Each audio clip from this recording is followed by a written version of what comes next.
विप्रधेनु सुर संत हित लीन मनुज अवतार, निज इच्छा निर्मित तनु माया गुण गोपाल।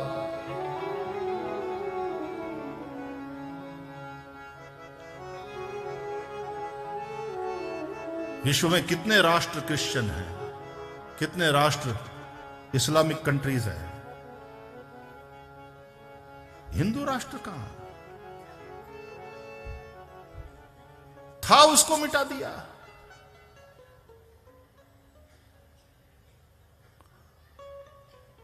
यहां तो एक नए कानून को लाकर देश में एक सुव्यवस्था लाने का प्रयास हो रहा है, तो उसमें भी राजनीति करके उसका ऐसा विरोध और बसें जलाई जा रही है। यूनिवर्सिटी में विद्यार्थी ऐसा काम करते हैं, ये विद्यार्थियों का काम है, बसें जलाना, स्टोन पेल्टिंग करना, ये तो गुंडों का काम है, ये विद्यार्थियों का काम है। हां, विरोध करने का अधिकार है गणतंत्र में, प्रजातंत्र में, लेकिन वो विरोध की एक उसका एक ढंग होता है। बिल्कुल विरोध करो, असहमति जताने का पूरा अधिकार है हमारे गणतंत्र में। We are a democratic state. लेकिन बसें जलाना, सरकारी संपत्ति को नुकसान पहुंचाना, इतना गुस्सा आ गया तू बस जलाने लगा, जलानी थी तेरी अपनी बाइक क्यों नहीं जलाई? इतना गुस्सा आ गया था, अपने घर में आग क्यों नहीं लगाई? तू राष्ट्रीय संपत्ति को ही जला रहा है। यह कोई विरोध का तरीका है?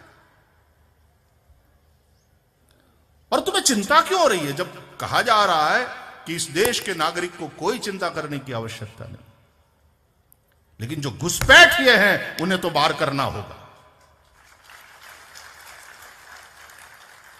तो एक भारतीय के रूप में यह तो स्वीकार्य होना चाहिए। तेरे घर में कोई घुस जाए तो तू रहने देता है? तो भारत हमारा घर है। अतिथि के रूप में हम जिनका स्वागत करें, लेकिन कोई चोरों के लिए, उचक्कों के लिए, लफंगों के लिए दरवाजा खोलेंगे क्या? अरे वीजा के लिए एप्लीकेशन करना पड़ता है तो उसमें भी लिखना पड़ता है कि आपका कोई क्रिमिनल रिकॉर्ड है क्या, पहले आपके ऊपर कभी कोई केस हुआ है क्या, लिखना पड़ता है, सब बताना पड़ता है। और यहां कोई भी घुस जाता है। बिल्कुल ठीक कहा हमारे गृह मंत्री जी ने कि घुसपैठियों को तो निकलना होगा।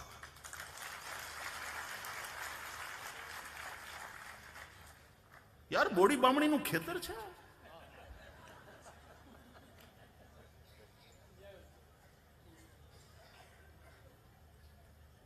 इतना कमजोर और लापरवाह, बेदरकार तो यह राष्ट्र नहीं हो सकता। इतना कमजोर और इतना बेदरकार। और यदि दरकार नहीं अभी हुई और कुछ नहीं किया तो 25, 30, 40 साल के बाद दृश्य बड़ा भयंकर होगा। इसलिए घर में जो कचरा बढ़ गया है उसको साफ करो। मैं तो व्यासपीठ पर बैठा हूं, हमारे यहां तो वैसे देखा जाए भावनात्मक दृष्टि से तो हमारे वसुधैव कुटुंबकम की बात है, but that does not mean कि तुम कचरा आने दो अपने घर में। हां, हम विश्व मानवता से प्यार करेंगे। हमारे साथ दुश्मनी रखने वाले देश में भी कोई कुदरती आपदा आती है तो हम उसकी सहायता में खड़े रहते हैं और रहेंगे। लेकिन कोई हमारे घर में आकर के उपद्रव करे, ये तो बिल्कुल स्वीकार्य नहीं है। एक तो बिना इजाजत के घुस जाए और फिर चोरी वोरी ये उपद्रव करता रहे। इसलिए देश के नागरिकों को क्या चिंता है? उनके पास सारे डॉक्यूमेंट्स है, उनको कोई चिंता करने की आवश्यकता ही नहीं। देश के गृह मंत्री ने स्पष्ट किया कि जो कानून लाए जा रहे हैं उसको ठीक से समझो, ये वाला नाम इसमें क्यों नहीं है, बाकी सारे धर्मों के नाम लिखे, इसमें ये क्यों नहीं? क्योंकि उनके घर है अपने, वो इस्लामिक कंट्री है। हमारे पड़ोसी के पेट में दर्द शुरू हो गया, वहां की संसद में चालू हो गई बात, हिंदुस्तान ऐसा कर रहा है, हिंदुस्तान वैसा कर रहा है, इस प्रकार का ये ठीक नहीं है। अरे भैया, तू कम से कम ये कह देता, इतनी ज्यादा तुझे चिंता है तो इतना कह देता कि हिंदुस्तान से आने वाले मुस्लिमों को हम स्वीकार करेंगे, ये कह देता। और हिंदुस्तान का मुसलमान तेरे यहां जाएगा भी नहीं, क्योंकि उसके लिए ये वतन है, और ये वतन जितना हिंदू प्यार करते हैं उतना ही मुसलमान भी प्यार करते हैं इस वतन से। और यहां के मुसलमानों को पता है कि पड़ोसी देश के मुसलमानों से इस देश में हम ज्यादा सुखी हैं। तेरे यहां का मुसलमान आएगा भी नहीं।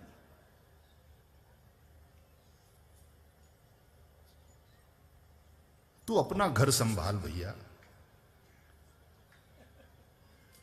क्रिकेट खेलते खेलते राजनीति करने लगा।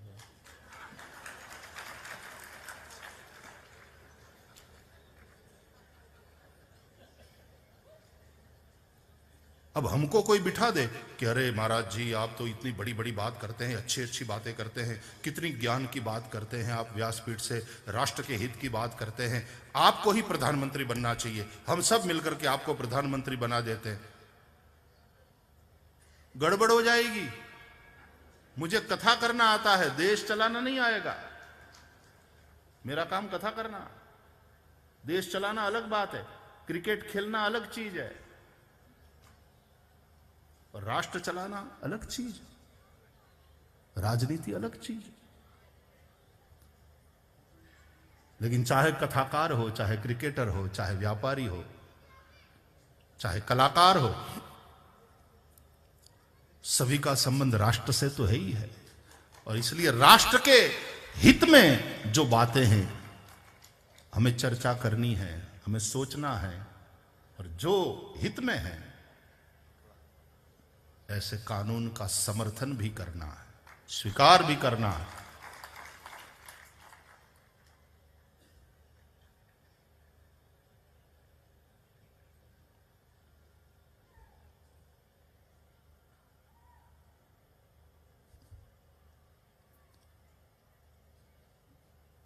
हम एक सभ्य समाज है, भीड़ नहीं। हम भीड़ का हिस्सा न बने, हम एक सभ्य समाज का हिस्सा बने। भीड़ के पास मस्तक होते हैं, दिमाग नहीं।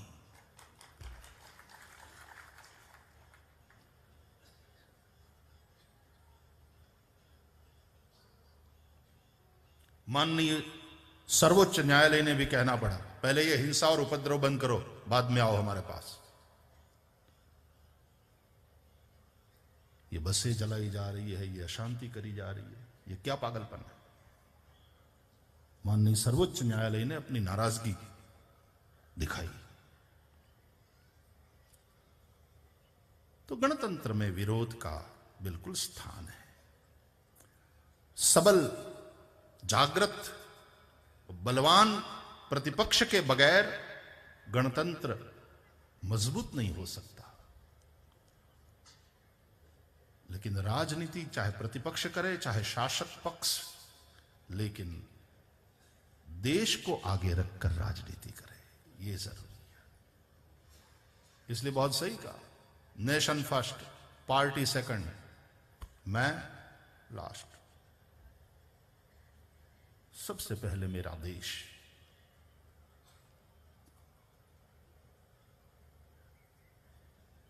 ऐसी राजनीति नहीं होनी चाहिए कि देश को नुकसान पहुंचे। व्यासपीठ किसी भेदभाव के बगैर बिल्कुल स्वस्थ और संतुलित चिंतन देती है। कभी आक्रोश भी व्यासपीठ से प्रकट होता है तो वो मन्यु है। मन्यु कहते हैं पुण्य प्रकोप को। ऐसा क्रोध जो कल्याणकारी हो उसको मन्यु कहेंगे।